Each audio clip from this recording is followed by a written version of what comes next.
Dirty Moderates. Ronald Reagan left office 35 years ago, and his legacy remains one that has been deeply analyzed, contested, celebrated, reviled, revered, but really understanding, especially at this moment in our history, the importance of somebody who assumed leadership on the not just the American stage, but the global stage, and took a kind of nuanced statecraft, as I call it, to another level, I think is a key point of Reagan's legacy. Left-wing ideologues be damned. My guest today, I believe, has written the definitive account of Reagan's Cold War era presidency and the challenges that he faced at that time. William Inboden is here. Will, as we're going to call him, is the professor and director of the Hamilton Center of Classical and Civic Education at the University of Florida. Yeah, he worked in the State Department and the National Security Council. And his latest book is The Peacemaker, Ronald Reagan, the Cold War, and the World on the Brink. Will, welcome to the show. Thank you, Adam. It's great to be with you. So I actually want to start with a paragraph in the introduction of your book, which I think will get us going and as part of our look into this. So you write in the intro, along with Franklin Roosevelt, Ronald Reagan was one of the two most consequential presidents of the 20th century. He was reviled and ridiculed by many experts and pundits at the time, but history's unfolding now offers a new window to reassess him, particularly his foreign policy. His critics, who were legion, feared that his presidency would lead to disastrous outcomes such as nuclear apocalypse, another Vietnam, quote unquote, and America's terminal decline. Instead, with the peaceful end of the Cold War, collapse of the Soviet Union, renewal of the United States, and global expansion of freedom and prosperity, Reagan's grand strategy succeeded beyond even his imagining. Let's start with that. Let's do an overview before we get into the nitty-gritty of why his Cold War legacy ended up being so impactful for where we are today. Yeah. So, no, thank you, Adam. And I'm so honored to be here and really appreciate the chance to talk about this book and the Reagan legacy, especially during our, let's say, troubled times today. And I do think it's important to begin at the beginning, as you mentioned, which is appreciating what a difficult hand Reagan inherited when he's elected in November of 1980 and then, sworn in, takes the oath of office in January of 81. And just to recap some of the highlights of, or maybe lowlights of what our country had gone through. So it's just a few years after the first lost war in our nation's history, right? The Vietnam War, our withdrawal and disgrace, and then the fall of, South Vietnam to communism. You've got an underfunded and demoralized military as a consequence. The American economy is still a mess, right? I mean, neither President Ford or President Carter had been able to navigate the phenomenon of stagflation, of high inflation and high unemployment. Of course, you had the energy crisis of the 1970s. The hours-long lines at filling stations, people couldn't even fill up their cars. There wasn't enough gas. You had the Iran hostage crisis. Another humiliation for our country of 50-some American diplomats and spies and soldiers held hostage for almost a year and a half after the Iranian revolution. And then if you were to do an overall kind of score tally or scoreboard in the Cold War in 1980, everyone would say the Soviet Union was winning and the United States was losing, right? The Soviet Union was near the apex of its military might. They had supported successful communist revolutions on almost every continent. So just to rattle off a few, so Angola, Mozambique, Ethiopia, Nicaragua, Cambodia, Laos, South Vietnam, Afghanistan, South Yemen had all fallen to communism in the last 8 years. And so there really was a sense the United States is in decline. We're divided and demoralized at home. The Soviet Union is winning the Cold War. And then finally, this is often underappreciated. A lot of people thought that the American presidency itself was broken, that this institution was broken, that this job was just too big for one man. And if we use as a general rule of thumb that a successful president is one who can complete 2 terms, right? There's more to it than that, but let's take that. The last 2-term president had been Dwight Eisenhower 20 years earlier. And the next 5 presidents, Reagan's 5 predecessors, hadn't completed 2 terms, right? So Kennedy had been felled by an assassin's bullet. LBJ had been driven from office, didn't run for re-election over Vietnam. Nixon resigned over Watergate. Ford had been, appointed after Nixon and then had been defeated by Jimmy Carter. Jimmy Carter had been defeated by Reagan. So it was just a really almost overwhelming set of challenges for our government, for our role in the world, for our country at home. And when we look back and want to judge the Reagan record overall, I think you've got to start with asking what kind of hand was he dealt, and it's a very difficult one. Yeah, I think one of the things that Reagan did so well was took his role as the great communicator, which he was called, projected a kind of sunny conservatism, which sadly seems to have gone into the dustbin. Sadly, a Republican Party now that's gone deeply angry populist. You could even argue kind of like weirdly left-wing populist, although under kind of a false conservative guise, because again, they're ideologically incoherent. Reagan took something that he believed and thought he could make a policy distinction from his predecessors. And here's what I mean. Unlike every Cold War president, which I think is very interesting, and I think your book brings this out very well, and I want to talk about it. We have a policy of containment that began with Harry Truman, but containment implicit in that was that the Soviet Union was going to be a fixture. It was going to be here for a long time, right? It was not going anywhere, and we had to therefore contain it. Ronald Reagan came to office and said, no, this is a battle of ideas, this battle of civilization, but that battle comes from the idea that communism is inherently evil, and the Soviet Union should be sent, what he called, I think, to the ash heap of history. Talk about how, the arrival of Reagan on the world stage when he's elected in 1980, how that changes, because even Republican predecessors, even like Nixon especially, was Mr. Détente. And I'm a fan of Nixon foreign policy, but it was a much more accommodating, deal making, though Reagan, of course, becomes the ultimate diplomat, which is amazing too.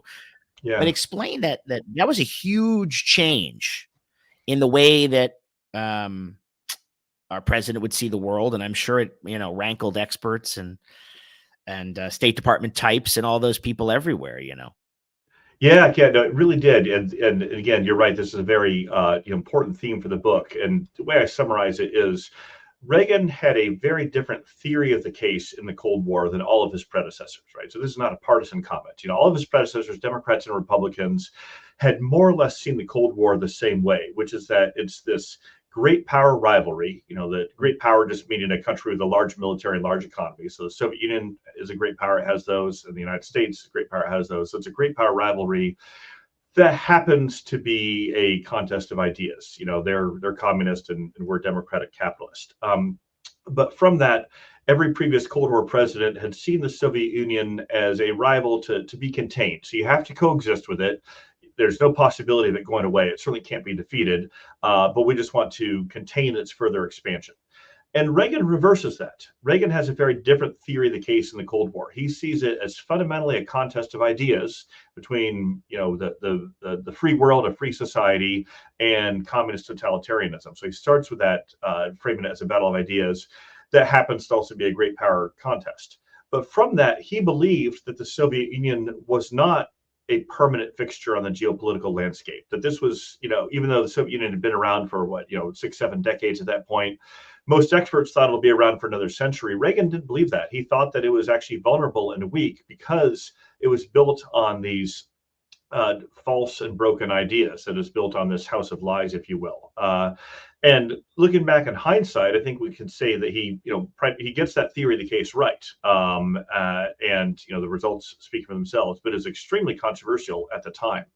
Most academic experts, most foreign policy experts in his party, as well as in the Democratic Party, thought this is nuts. The Soviet Union is strong and durable, and they've been around forever, and they're going to be around forever, and we just need to manage them. And Reagan believed very differently. But that brings to one other point you had started with, it's really important, is him as a great communicator. So because he believes in the power of ideas, because he believes in the the power of the American idea because he believes in the falsehood of the communist idea.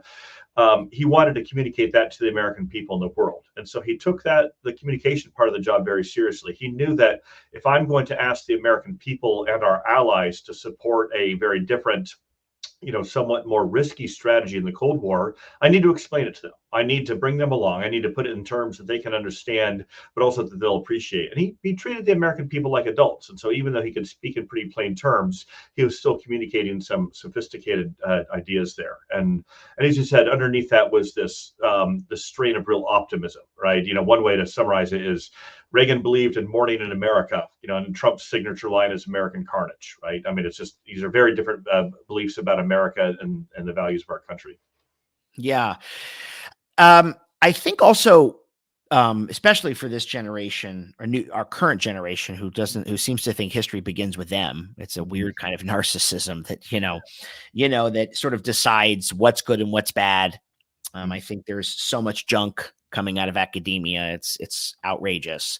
I think that there are way too many people. I saw them when I was at grad school at Brown not too long ago, who are like literally just sort of like bereft Marxists or something. They can't quite get over how a system that never worked, never could work, and would only lead to totalitarianism is like not there anymore or any really respected. I mean, I guess it's there in some places. And I think it's important to know and to discuss with you what it felt like you said at the beginning, because not only were these countries falling to communism, but America felt really awful about itself. Yeah. And we were supposed to be and had been, especially in the booming post-war years, the exemplar of freedom and prosperity and replacing the British Empire as the leader of the free world, essentially, right? And that despite our problems, we could overcome things. But Vietnam and Watergate put paid to that idea, like you said, the seizure of the embassy and Tehran, all of that. Ended up being, among other things, Soviet invasion of Afghanistan, but there is something very spiritual, not religious, about what Reagan did, because he said, we're Americans and we can come back. We can do this again. And I think I say this because we have a guy who's the head of the Republican Party, or what's left the Republican Party, who says this is a horrible country. It's basically crap. Everything's terrible. Nothing's working. And I can make it better, but we have basically a pessimistic view of the future. If I don't get in there, it's over. Reagan's contagious optimism. And again, I was born in 1974, so I'm in the 1980s coming up as a kid. I never felt more comfortable than watching, honestly, although I was raised a Democrat, I'm not one anymore. I'm an independent, but I never felt better than watching a Reagan speech. It made you feel like we had a leader, made me believe in the country. It I think informed so much of my thinking as a patriot, and I really think that's important too. Yeah, you're exactly right, and we're about the same age. I was born in 1972, so writing this book was kind of revisiting my growing up years as well. We're little kids of the Cold War. Yeah, we are, and like you, I was in a family of Democrats, and it's the same thing. So did not grow up with any great strong support or affection for Reagan, but even then remember watching his speeches on TV and there's something about this guy, the way he speaks to us and about our country. You realize he really believes this stuff, right? And I mean that as both an observation, but also a compliment. I mean, this was not feigned. You can't feign or contrive this for 8 years, especially during some real challenging times for our country. And if I may interject, for those that don't know, Ronald Reagan was an FDR Democrat. Who transitioned into a conservative Republican. For those that don't know, and Reagan for so many years before the conservative movement fell into a puddle of hate and rage. Reagan was in many ways, right, the apotheosis of the conservative icon when it came to presidents, but he was a Democrat.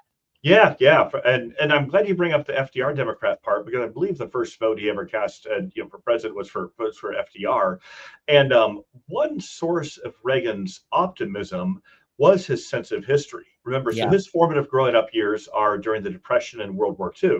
Very difficult times for our country. but he had seen America overcome even worse, right? The Depression was about as bad as it got, still the worst time in our country economically. Of course, World War II, still, the biggest threat the free world has ever faced of totalitarianism taking over the entire world.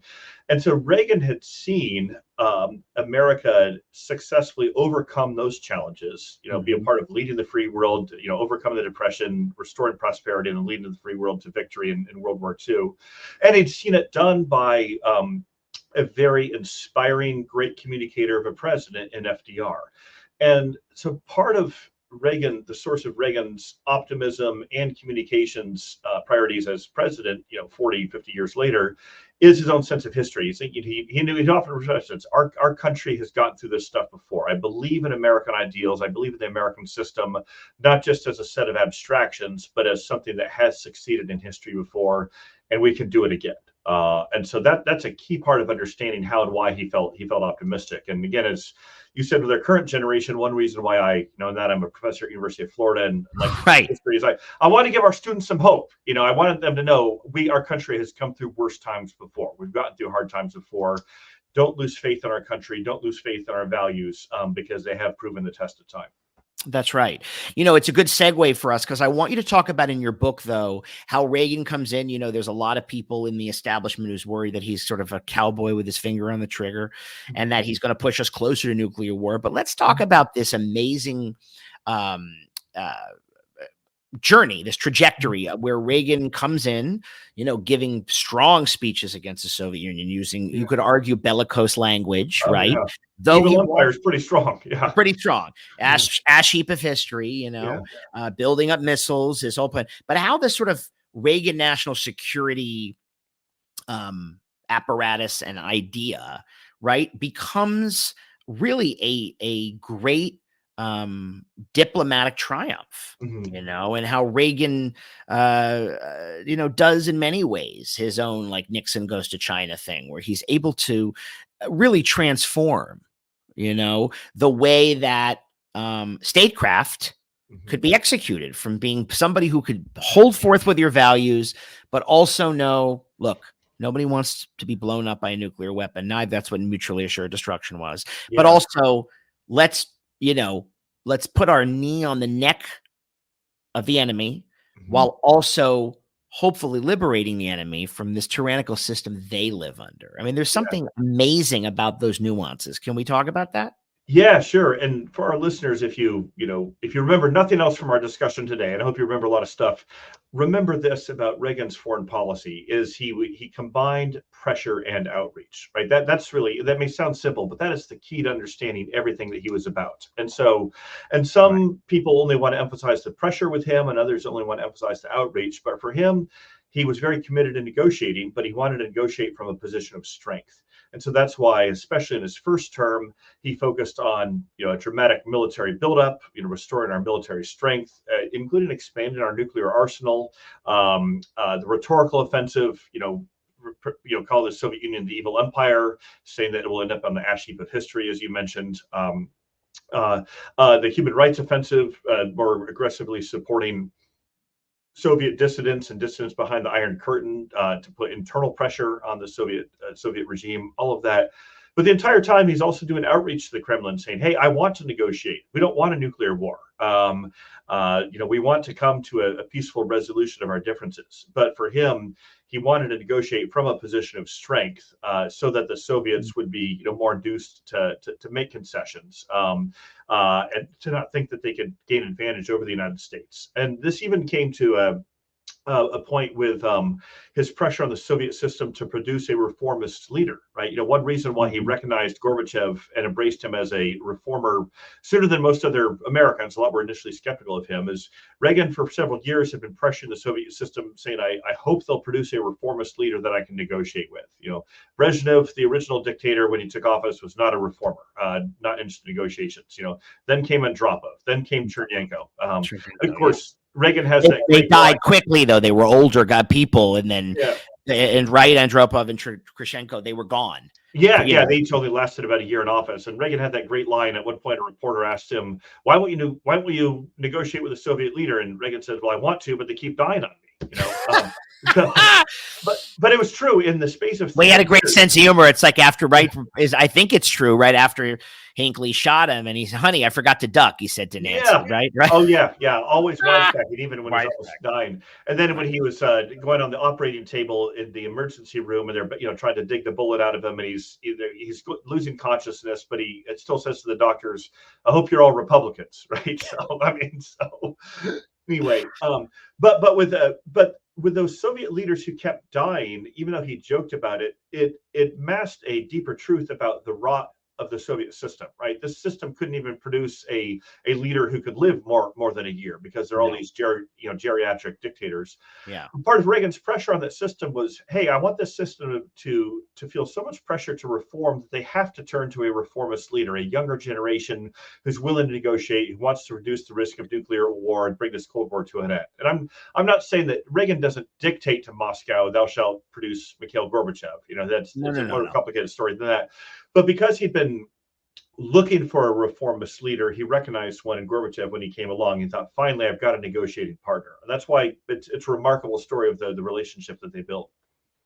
Yeah. I mean, I think the other thing that I think people don't realize about Reagan is, and this is very key to your book, is he was not a pro-nuclear cowboy. Reagan was dead set on abolishing nuclear weapons. I mean, getting rid of them. Yeah. Talk about his anti-nuclear policy, because I think there also is I don't know if people even know that. I think they just think that, Reagan was, there's some revisionist histories which are, I believe, deeply incorrect. They said, well, Reagan was sort of forced to be moderate by virtue of the position, even though he was this hardliner. And no, I don't think so. I think your book explains how he took, what seemed like paradoxical ideas, right, and made them work. But he was never, hey, let's go nuke each other. I mean, that wasn't his stock and trade. Oh, absolutely. And this is, again, another key to understanding Reagan. He was terrified of nuclear weapons, and he was terrified of nuclear war. And and frankly, if we pause to think for a second, all of us should be terrified of nuclear war, right? Yeah. I mean, we're talking about the annihilation of the planet and the human race here. And there were enough missiles built up between our two countries in those years that, right? The Soviet stockpile. Oh, yeah. I mean, it's which you go into a lot of missile technology in this book, which is wonderful. I learned a lot. People don't realize it. It's not, we have 40. I'm making this up. We have 400 missiles and you have 600. You don't need 400 missiles to blow the world up, But yeah. Oh, yeah. And I do want to emphasize this point. This will segue to Reagan's desire to abolish all nukes. But to give our listeners a sense of the scale, at the height of the Reagan presidency in the Cold War, the Soviets had 40,000 nuclear weapons, most aimed at the United States. Wow. The United States, we had about probably 36,000 targeted at the Soviet Union. By comparison, today, the United States has, I think, about 1,800 nukes, and Russia has maybe 2,000, right? So that's still a lot, but 20 times as many during the Cold War. And any one of those can ruin your day. But the Reagan-Gorbachev legacy, and I'm throwing Gorbachev in this regard, is that there was a tremendous effort placed on the key to their many summits was nuclear reduction.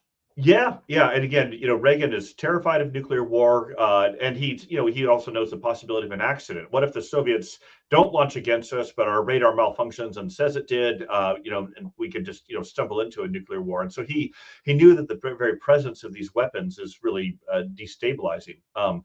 So as I, summarize it, the two things that Reagan wanted to get rid of were the Soviet Union and nuclear weapons.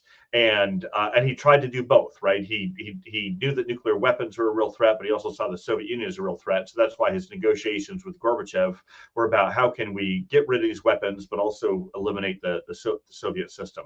And they made great progress on that. They signed what still is to this day the only treaty in history to abolish an entire class of nuclear weapons with the Intermediate Nuclear Forces Treaty. So this is a very consistent strain of Reagan. It also shows how unique he is, because most of his staff thought he was nuts to want to get rid of nukes. His national security advisor or secretary of defense said, "Mr. President, we need these as a deterrent." And he'd say, "I want to get rid of all of them." Right.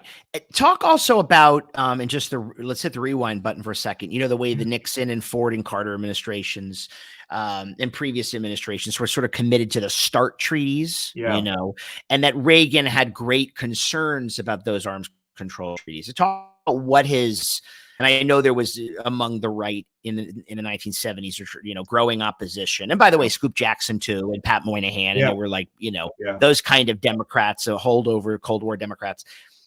What was Reagan's opposition to those arms control treaties, and how did what he did ultimately differ from those? Because I think it's worth a look. Yeah, really important. And this is where Reagan is so hard to categorize, because he is a strong critic of the traditional arms control model in those treaties from both the right and the left. So I'll unpack that here. Sure. So in the 70s, when there's the first round of these, they're called SALT, Strategic Arms Limitation Treaties, that Nixon. SALT treaties, not START treaties. Right, the START comes later, so you weren't wrong about START. It just START is the child of SALT, right? Yes, exactly. Right. Yeah. And nuclear, arms control is its own esoteric subfield. So yes, I've spent way too much time on it. But so Reagan's criticism of those treaties from the right was that they gave the Soviets an advantage over the United States. Essentially, if you look at the details of those treaties, they were allowing the Soviets to have a more potent nuclear arsenal than the United States. And so he worried, because he didn't trust the Soviet Union, that these treaties leave the United States as vulnerable, at a strategic disadvantage. But he also criticizes them, if you might be, from the left, that they were only slowing the growth of the arms race. And he said, look, if nuclear weapons are such a threat to human civilization, it's not, and we already have enough of a nuclear arsenal to destroy the world many times over, destroy the whole galaxy.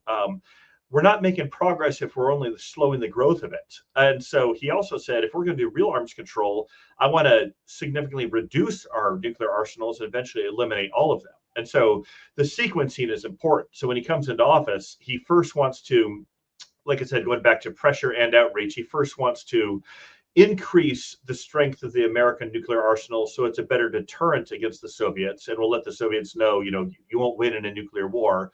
But he wants to use that as leverage to then pivot and reduce nuclear arsenals and eventually eliminate all of them. And so it's a much more sophisticated strategy than his critics appreciated at the time, who from the right only focused always trying to give up too much and eliminate nukes, or from the left, always a cowboy and he's being too bellicose with nukes. And if you really took seriously everything he was doing, like I said, it's a much more complex picture and a very effective one.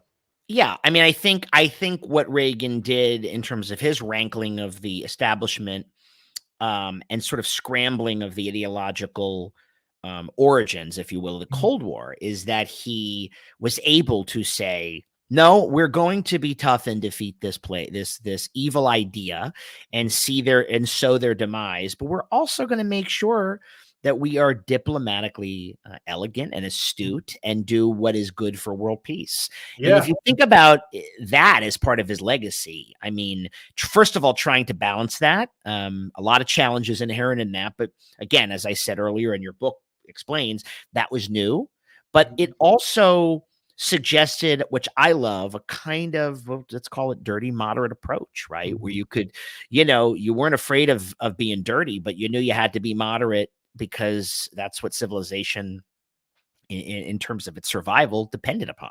Yeah. And as you, I'm sure, picked up from the book, Reagan got all sorts of political criticism during his 8 years. But if anything, the most criticism he got, the most virulent, was from the hard right, from more, the Jesse Helms wing of the Republican Party, who thought he was being a sellout. You absolutely, correctly highlighted his hope for world peace. I mean, that's why I titled the book "The Peacemaker." And some people have said, Inboden, are you being cynical? Is that ironic? Are you trolling us? He's a warmonger, not a peacemaker. I say, no, this is, Reagan often said, I have a desire to be a peacemaker. This is the tribute Gorbachev paid to him at his death, saying Reagan was a great peacemaker. So it's a very sincere title, because I think it captures the essence of the man, even if it's not fully appreciated. Yeah, I want to talk and get in the weeds a little bit, though. Reagan came to office, and as you mentioned earlier about the sort of weirdly domino theory spread of all these countries succumbing to communism, which of course our whole domino theory got us ensnared in the Vietnam quagmire, and was also part of the Cold War. Those that don't know the domino theory, if one country falls to communism, they all will fall. That was a sort of guiding principle. There's a lot of bullshit in there too, but I think there is an interesting kind of truth. If there's two superpowers at each other's throats, who can jockey for world power and strategic strategic superiority, you find countries that would be vulnerable. But Reagan specifically set his eyes on Central America and the Northern Hemisphere and Latin America. Let's talk about that, because he saw, obviously the very deeply worried when the Somoza dictatorship in Nicaragua fell, because the left-wing Sandinistas were going to come in, and they're again a Marxist redoubt, right? Was that El Salvador or Nicaragua? Actually, was Somoza? Yeah, Somoza was Nicaragua. You're correct. Nicaragua. And then there was the right-wing military government in El Salvador fighting. That, which you also talked about. But kind of like there's not enough talk, because Latin America is always in the news now. We've had the Milei in Argentina, and we had Bolsonaro, and not that these countries were necessarily part of what's going on here, but generally, Central America and all these places played a key role in Reagan's Cold War policy. Let's unpack it. Yeah, sure. And again, this is one of the most controversial aspects of his legacy, and I try to give a balanced account in the book, but just I think some important background for our listeners. And also Iran Contra was part of this ultimately, so that's why I bring it up. This also leads directly to the worst scandal of his presidency, which almost brings him down. So I start with this: is remember that Reagan was the two-term governor of California, a border state, right? And so during his time as governor of California, Reagan developed a really deep affinity for Mexico. And when you look at Reagan's announcement of his presidential campaign in 1979, most of the speech is about domestic policy. He has a short section on foreign policy, and he barely even mentions the Soviet Union in the foreign policy section. Instead, he talks about his vision for the Western Hemisphere, and he even calls for a North American free trade accord. He becomes the first president to call for what becomes NAFTA, Canada, the United States, and Mexico. Once he's elected, but before he's sworn in, so during the transition time, he visits one country, Mexico. Okay, so I'm laying that groundwork in terms of this is a president very committed to the U.S. role in the Western Hemisphere and wants to build meaningful partnerships in the Western Hemisphere, but is also very worried about communist inroads in the Western Hemisphere. Of course, after the Cuban Revolution in 1959, communism had kind of stalled out in the Western Hemisphere. But then with the Nicaraguan Revolution, as you mentioned, in 1979, there's a real worry. Is this another wave of Latin American countries falling to communism? And the Soviets and the Cubans were sponsoring a number of these communist insurgencies. And so Reagan wanted to counter that. But then he has another legacy he has to be mindful of, which is Vietnam. And the big lesson for him from Vietnam is don't send large numbers of American ground troops into a quagmire of civil war, right? An unwinnable civil war.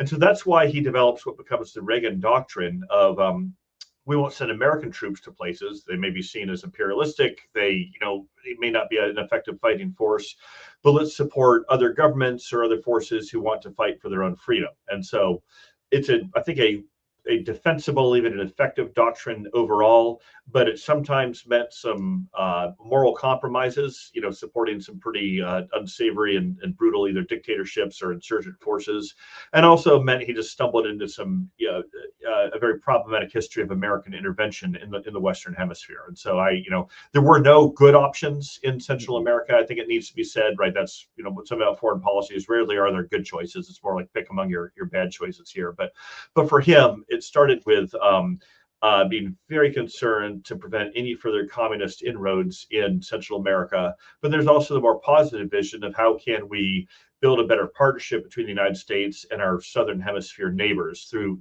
free trade, through support for democratic transitions, through immigration reform. He's, of course, a big supporter of immigration reform, which he also sees as part of his partnership with South and Central America.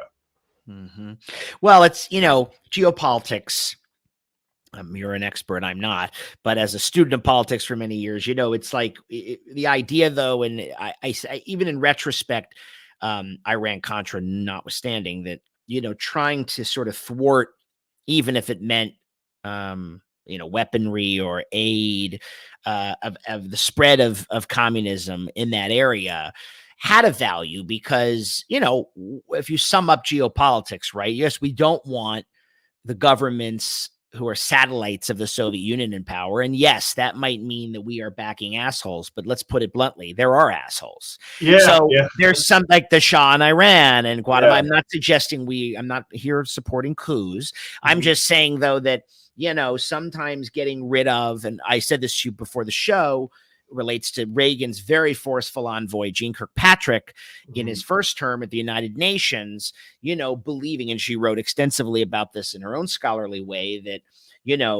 that you could kind of work with a right-wing dictatorship if you needed to, then you could a left-wing authoritarian regime, because the left-wing authoritarian regime had, let's say, less of a penchant toward democracy because they were often hemmed in, funded, or controlled by communist governments, or especially the USSR, and so, yes, we don't love dictators anywhere. Yeah. But, authoritarianism would be an end result of it either way. And who could we deal with in a way that would be better for our interests? And I don't think there's anything in on the global stage, and you can correct me if I'm wrong, where that doesn't come into account or into your thinking.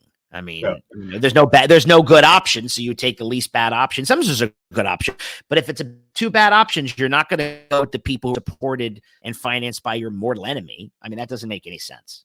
So yeah. I think you frame it really well there. And I think two key points for understanding Reagan's Central America policies and the challenges he had is, one, it's now very clear, we now have, abundant archival evidence that the Kremlin and the Soviet Union was pouring massive amounts of resources into Central America to support the spread of communism, right?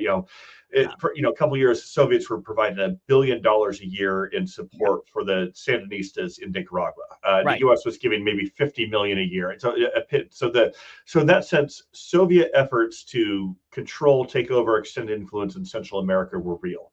But the other thing to appreciate is, over time, especially in his second term, and here Reagan's Secretary of State George Shultz also gets a lot of credit. Yeah. Reagan generally supported democratic transitions. He did want to see these military governments transition out of power. He knew they were being too brutal to their own people. And so El Salvador, Argentina, Brazil, Chile with Pinochet all do undergo peaceful democratic transitions during his second term, with Reagan's strong support. So in that sense, the results speak for themselves. Right, which justifies what I'm saying. If you can achieve that, right, that means it doesn't mean you're going to achieve it every time. Go into a little bit of why you think that Reagan risked so much for that Iran-Contra idea. I mean, you make a good point. The Soviets are putting $1 billion to the Sandinistas, and I know it was the focal point, but why do you think that kind of became, unfortunately, a hill for him to sort of lose his moorings on? Yeah, I'll try to do this quickly and simply, but as you know, it's a very complicated story. Yes. Yeah, but I'll try to give the highlights here. And the first one is, even though we rightly, to summarize, call it the Iran-Contra scandal, there are two mostly separate pieces of it: the Iran part and the Contra part. And so I'll just do each of briefly.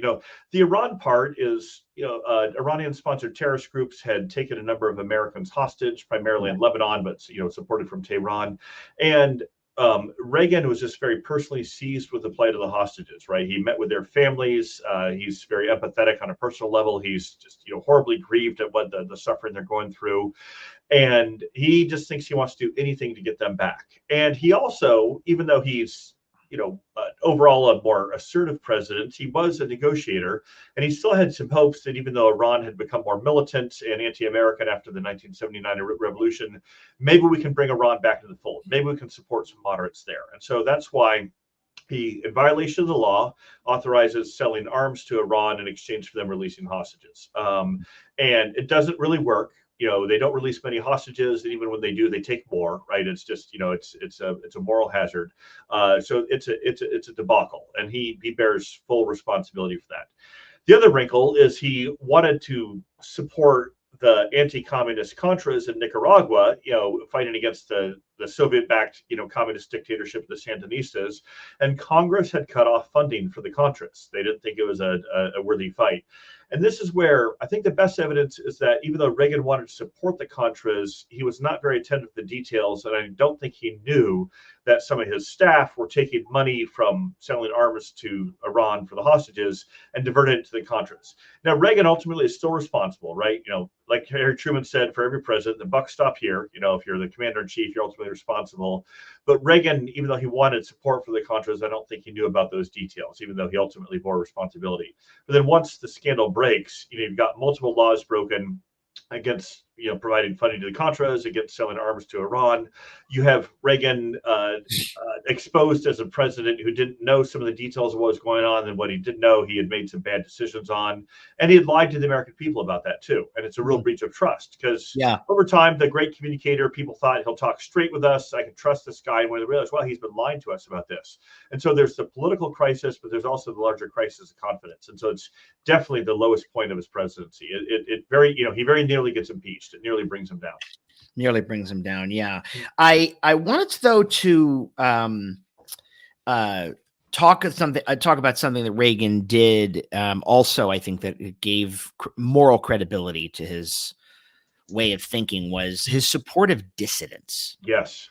Very important. Before I let you speak, I always like to tell listeners here, and they know, one of the things, and maybe it's because I'm a kid of the Cold War. I'm also a moderate. I also am a free marketeer, and I know that any tyranny is evil, and that communism and all of its evils and its millions dead should never be forgotten. What was done in the name of trying to create utopias everywhere that can't be created, and that writers, artists, thinkers, leaders, refuseniks, pick your word, the Polish Solidarity Movement, all this stuff, Václav Havel in Czechoslovakia, all these different groups who were fomenting and doing their best to be free. Reagan had a great or deep abiding sympathy for them and believed in them. Talk about why you think Reagan really appreciated dissidents and what he did and what his administration did to try to help them. Yeah, no, another very important part of his story. So I appreciate you bringing this up. Sure. So Reagan, there were a number of different imperatives and values that flow into Reagan's very strong support for dissidents. It's not incidental. It's central to his Cold War policy. Part of it is he's a very intuitive person. He always wants to understand kind of the individual human experiences of anything that's going on. And so for him, Soviet oppression was not just an abstraction. It's not just a number of statistics about this many hundreds of thousands of people dead or this many millions imprisoned. He wanted to know about the individual cases. And so he would follow very closely the plight of individual prisoners of conscience or dissidents. But the second is because he believed so much in the value of freedom, he really admired anyone who would have the courage to stand up against a totalitarian government. And he saw it as a real sign of weakness and brittleness of any government that would invest so much in oppressing and controlling and imprisoning its people and not allowing dissident voices. He saw that as a real vulnerability. He realized, wow, the Kremlin is actually afraid of its own citizens. How can you tell that? Because it won't allow them freedom, right? It won't allow them to vote. It won't allow them to criticize their government or have a free press or any of those things. And so since he's very attuned to, he wanted to find what are vulnerabilities in the Soviet system. He thought, all right, if the Kremlin's afraid of these dissidents, then I want to support them. Right? If they're against the Kremlin and the Kremlin's afraid of them, then they're my people. And so that's why he invested so much in supporting, Natan Sharansky, the great Soviet Jewish dissident who was imprisoned, or Andrei Sakharov, or the other refuseniks, or the Siberian Pentecostals, or Christian dissidents as well. He does it from a humanitarian impulse, but also because it's a way for him to kind of bring internal pressure on the Soviet system, not just from those Americans outside, but supporting its own people and try to help turn, he didn't see the Soviet people as the enemy. He saw the system as the enemy. And so he wanted the Soviet people to know, I am on your side. America is on your side. Anyone who wants to stand up for your freedom in the world, America will stand with you, and I will stand with you.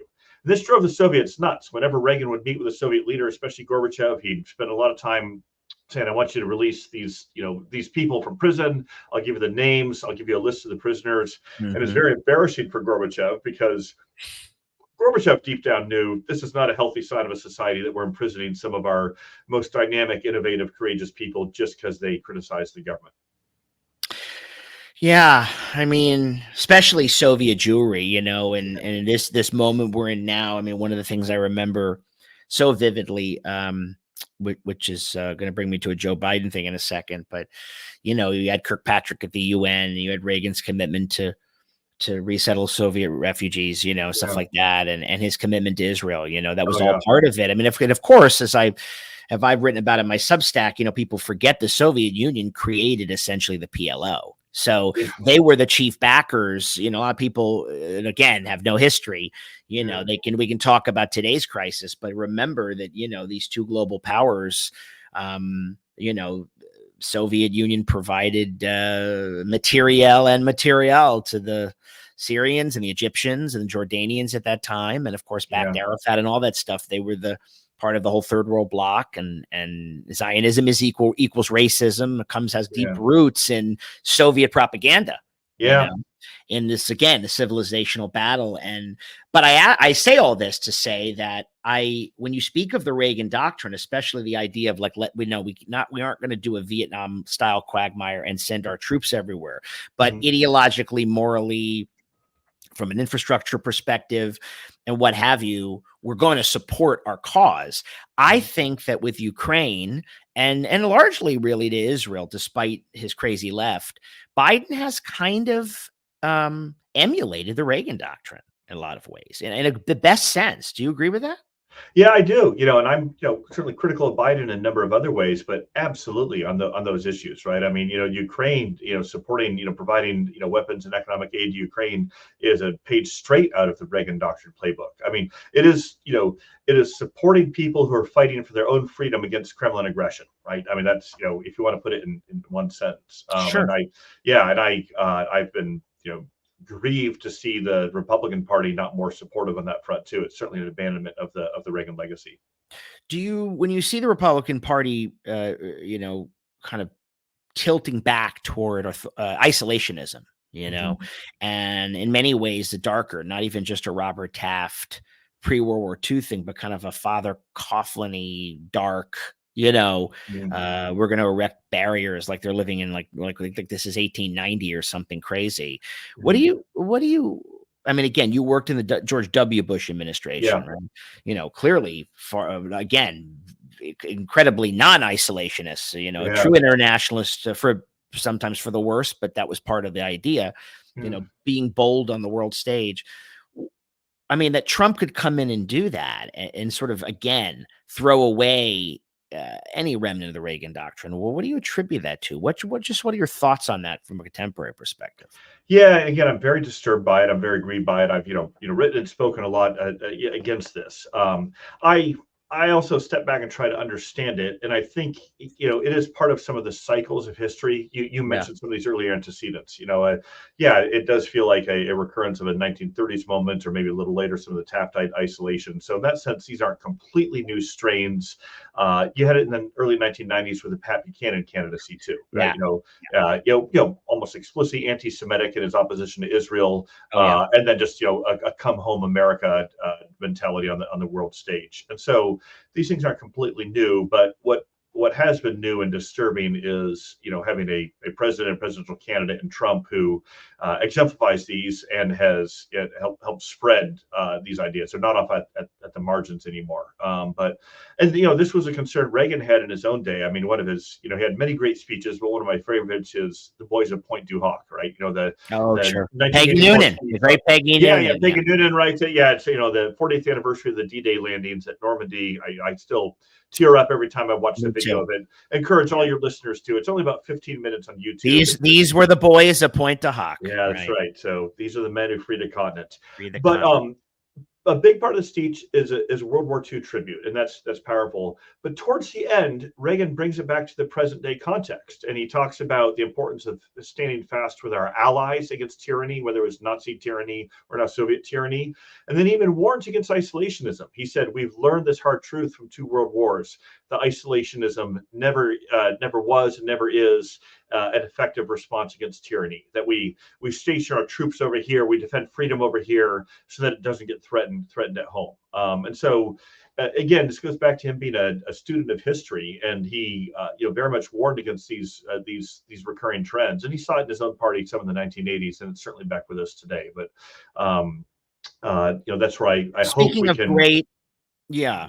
Well, speaking of great Reagan triumphalist moments, it's 1987, the tear down this wall speech. Mr. Gorbachev, tear down this wall. Another one that's so deeply moving. How did that speech factor into the period of time? Because a year prior he'd been at Reykjavik, right? He was going through a variety of summits and meetings and constant communication with Kremlin and Gorbachev at that time. How did that factor in, and what did that signal to Moscow? Yes. So, and I'm glad you'd asked me about Iran-Contra earlier, because that speech comes right after the Iran-Contra scandal. And it's a great example, I think, of Reagan getting his mojo back, to put it colloquially, right? He's had a crisis of confidence and loss of trust in the American people because of the scandal. Moscow has been looking at him thinking, oh, maybe this guy isn't such an effective president. Maybe we can get the upper hand. And so when he then travels to Berlin and stands, there at the Brandenburg Gate. And the other thing to remember is, coming out of Reykjavik, he had been building this friendship with Gorbachev. He had extended the hand of outreach. They were talking about reducing nuclear weapons. But as I mentioned earlier, Reagan is always combining pressure and outreach. And with the Berlin Wall, that to him just symbolized Soviet oppression, because it was not built to keep people out of East Berlin. It was built to keep them imprisoned within, right? Of course. And it wasn't the Germans who had built the Berlin Wall; it was the Soviets who had built it. So it's a symbol of oppression in a communist society, imprisoning its own people, and of Soviet imperialism, that they're doing this in another country. And he knew that just as the Soviets had built the wall, the Soviets would have the authority to tear it down. And so that's why those words are so important. Mr. Gorbachev, tear down this wall. It doesn't say Mr. Honecker, the East German leader. It says Mr. Gorbachev, tear it down. And so it's Reagan's way of regaining the initiative in the Cold War. Showing Iran-Contra may have hurt me, but I'm down, but I'm not out. I'm coming back. I'm still going to put pressure on Gorbachev. And it's also Reagan's message to the people of East Germany, and certainly of East Berlin. You want the wall taken down. You now have an American president who will speak the truth about it and who will call for it. Of course, ultimately, it is those people of East Germany who tear down the wall 2.5 years later. Yeah. Before we finish, what would you say was Reagan's biggest folly? If you had to level, and your book is very honest about this, because this is not a book without acknowledging or pointing out the blemishes of the Reagan administration. Besides Iran-Contra, where do you think Reagan fell short? Where do you think part of his legacy is somewhat, not to say besmirched, but is somewhat more spotty than it might otherwise be, specifically in the area of foreign policy? Yeah, I'll mention a couple. One builds off Iran-Contra, but overall his Middle Eastern legacy was not a great one, right? I mean, the Iran-Iraq war was going on at the time. He provided, out of realpolitik motives, a lot of support to Iraq, who a few years later we have to go to war against in the Persian Gulf War, right? But also sold arms to Iran to get. Yeah, and he sold arms to Iran too, so it's just kind of incoherent, right? So the Middle Eastern policy there, you can't point to a lot of successes. It was tough. It was a bit of a mess, but he made a share of mistakes. Another one, I know you said primarily foreign policy, but the budget deficits and then the growing national debt. Now, it's not entirely his fault. Congress has the power of the purse. The Democrats in Congress in particular were on a spending binge. But Reagan was such an effective president and leader in so many other areas, and could have his way with Congress in so many other areas, that he really failed on that one. And he himself would have said that was one of his biggest regrets. And that has foreign policy implications, in that it, insofar as it is a drag on the American economy, or a vulnerability from all of our foreign indebtedness, it's also a foreign policy vulnerability. Yeah. I mean, I think, though, your book in the epilogue, to close out, speaking of the way Reagan could still, take stock of what had been done that was good, because that was sort of crucial to his not just optimistic nature, but his belief in America, something that he radiated so sincerely that we all could feel in a way that, if the presidency is a bully pulpit, if the presidency is very, very, very tied into and bound to the idea of the bully pulpit, right? Of using that as an inspirational instrument. No one perfected it like Reagan. I mean, what I mean? And that's important, the way the president communicates. I mean, one of the things before we finish, you saw Joe Biden seemingly spring to life in this last State of the Union address, strong and confident. That's what I think people want. You can agree or disagree with the policies, and I do, but you want to hear somebody stand up for what it is they're proposing, their values over that. But, in that farewell address, which you write about, January 11th, 1989, he always, as you put it, he spoke more of his country than himself. And you write, he invoked a favorite image, America as a shining city on a hill, and continued, if there had to be city walls, the walls had doors, and the doors were open to anyone with the will and the heart to get here. He closed with his hope. And how stands this city on this winter night? More prosperous, more secure, and happier than it was 8 years ago. But more than that, after 200 years, 2 centuries, she still stands strong and true on the granite ridge, and her glow has held steady no matter what storm. And she's still a beacon, still a magnet for all who must have freedom, for all the pilgrims from all the lost places who are hurtling through the darkness toward home.